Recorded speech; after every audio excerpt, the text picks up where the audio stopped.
Hey everyone, Boardgame Brody here with Meeple Mount, and I have a new copy of School of Sorcery by Dr. Fence Games. School of Sorcery is a two-player dice-rolling area majority game where players are racing to be the first one to get 13 or more points. Here are the 3 things you need to know about this game. Number 1, quick turns and the gist of the game.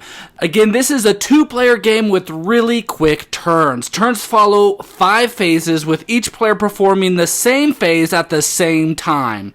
First, each player takes 5 crystals. Crystals are used to place on cards to purchase them, but in the game they can't just be simply placed directly onto the card. Players roll their 3 dice and assign one of their 6 cast cards to each die. Each of these cards dictates how many crystals can be placed on these certain cards.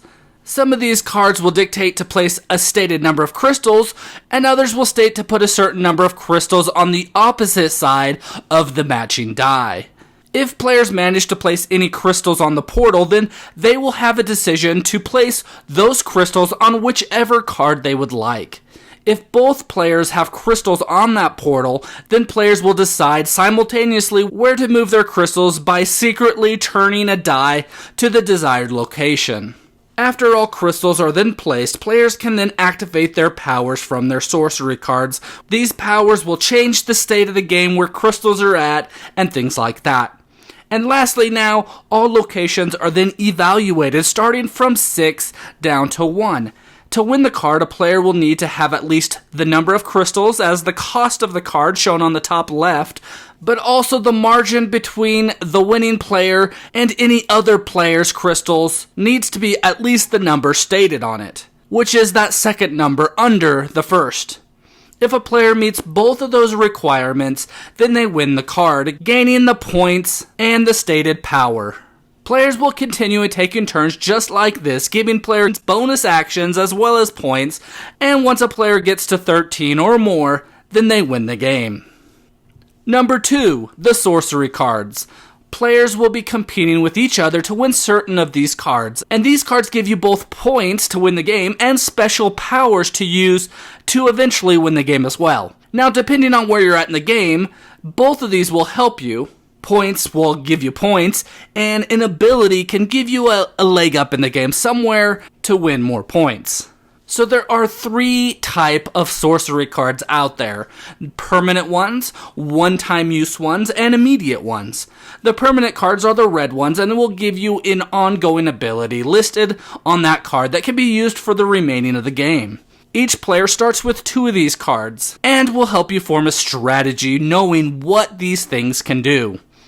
The one-time effect cards are yellow, and they can be used for its effects listed on that card whenever you choose that you want to use that card at whatever time you would like, and then you will simply discard that card over to your own personal discard pile. Lastly, the immediate use cards are the green cards, and those cards you need to use immediately once you get them.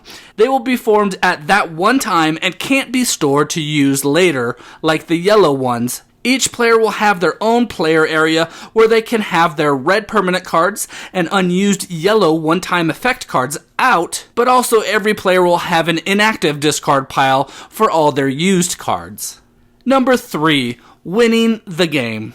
So 13 points wins the game. How do you do that? Well, you already know each sorcery card has a listed victory points listed on the top right of each card. So you will need to try to fight for whichever cards you think will give you abilities to use throughout the game and that will benefit you by placing your crystals on them. Or to get cards that give you more points so that you can pass 13 points before another player does. So really, you will need to try to be clever as to how to pair your dice with your cards to win certain locations that give you the cards that will score you points and increase your abilities.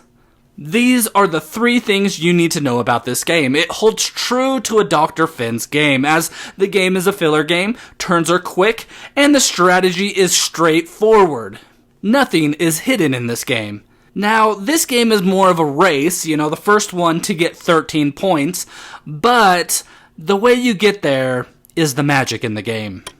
So get your wands ready to manipulate your dice with your family and friends in School of Sorcery by Dr. Fence Games. Again, this is Board Game Brody. I hope you enjoyed this video. Stick around and check out some other board game reviews to see what you might want to get to the table.